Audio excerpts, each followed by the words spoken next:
Hello and welcome to episode 46 of Mathghamhain Morsels. I decided after filming last night's episode that the side dish interludes between series will be called Sides Aside.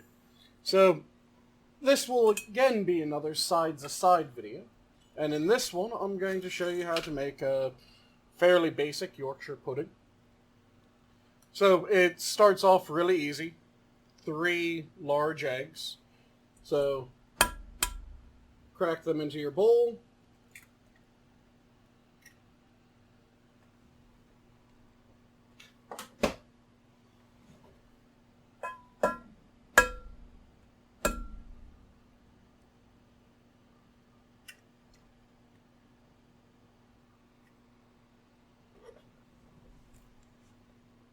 And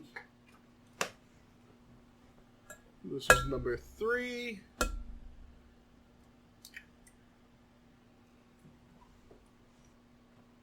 those all in. Make sure that I didn't have any shell go in, and I did not.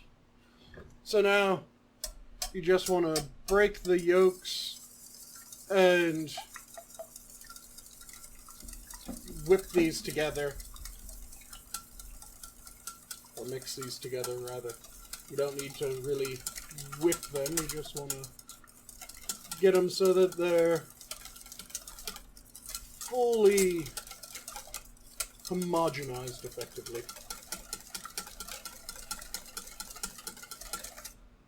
So give it a bit of a mix, that looks good. So now into that is going to go about 3/4 of a cup of flour and half a teaspoon of salt. And you really want that to get sifted, and just mix it in as you're sifting. If you can, if you can't, add it in batches. And you're going to want to mix this into a nice, smooth,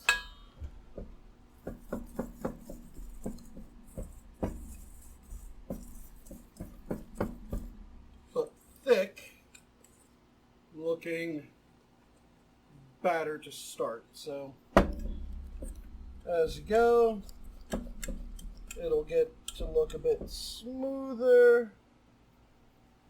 You just don't want any obvious chunks.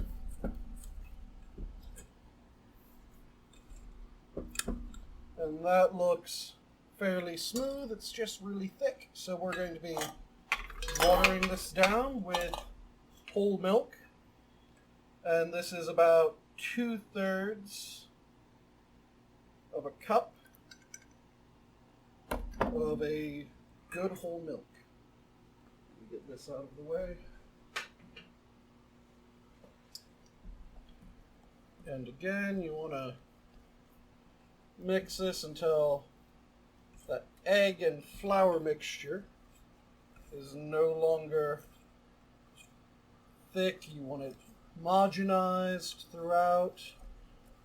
Be careful, because if you mix too vigorously, and you don't have a large enough bowl to mix as vigorously as that, you'll splash up and out a little bit, just like I did. So this you want to get nice and smooth looking, homogenized, nothing unincorporated.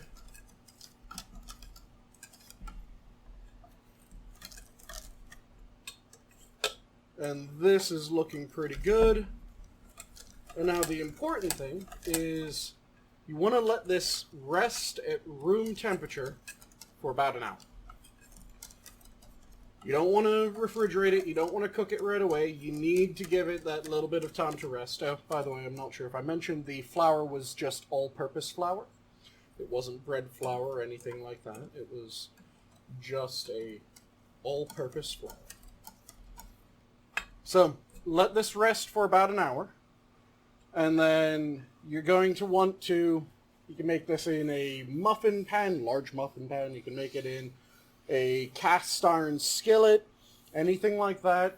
But when this does go in, it's going to go into a 420 degree Fahrenheit oven that has been preheated. And it's going to go into some hot fat of some sort. So I'm going to be using some beef dripping, beef tallow, different names for it, depending on where you are. But I'm going to be using some of that.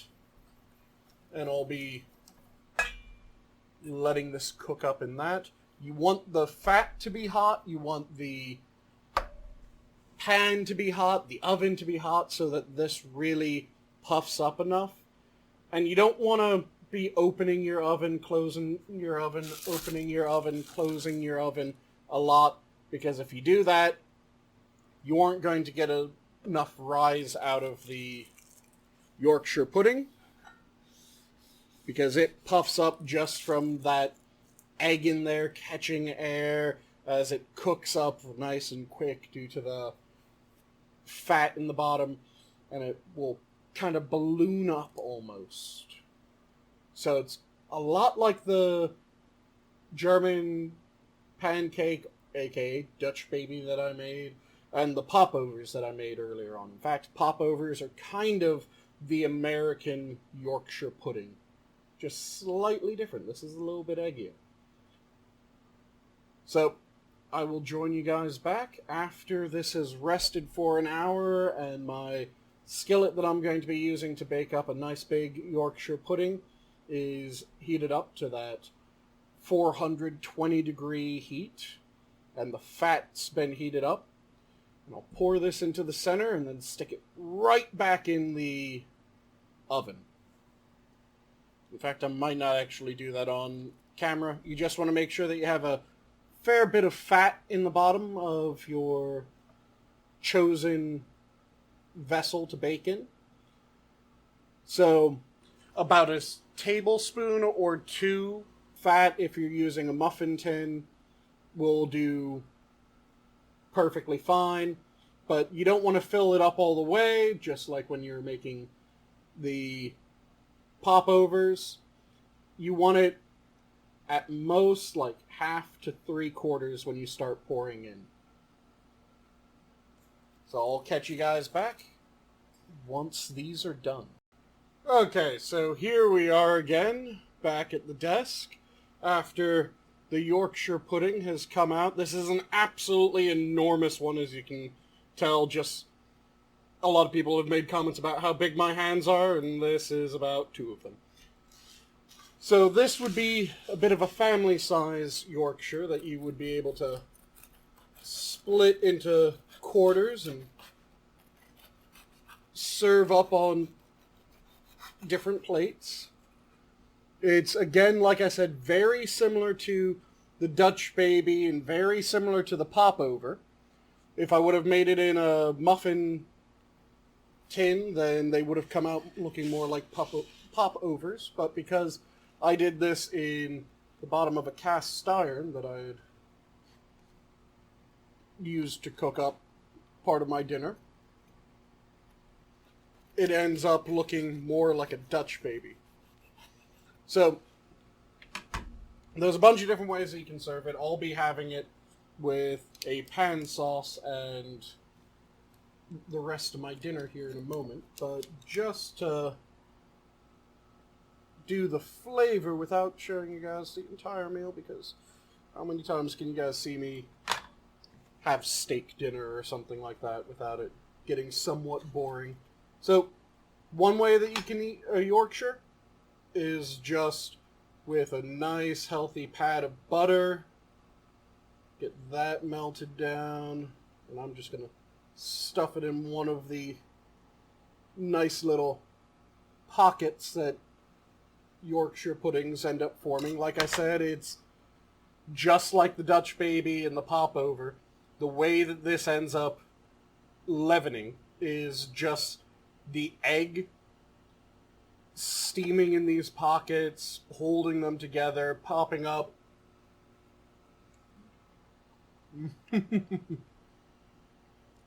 This is absolutely delicious, though. I can taste the beef tallow that I used in order to make this. And really, the drippings from whatever roast you made is the best way of making a Yorkshire pudding.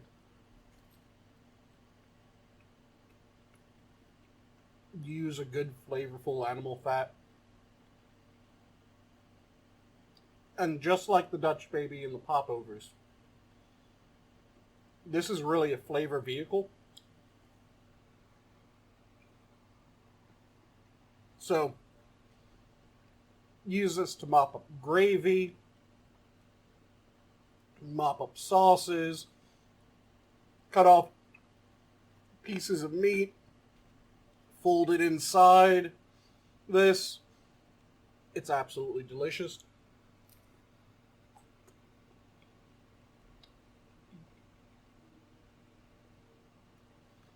And there's a reason why this is a traditional part of a roast dinner in England. Or in the entirety of the UK, really. And that's just because it is goddamn delicious. Really simple to make, as long as you know to let the batter that you made for it sit for about an hour.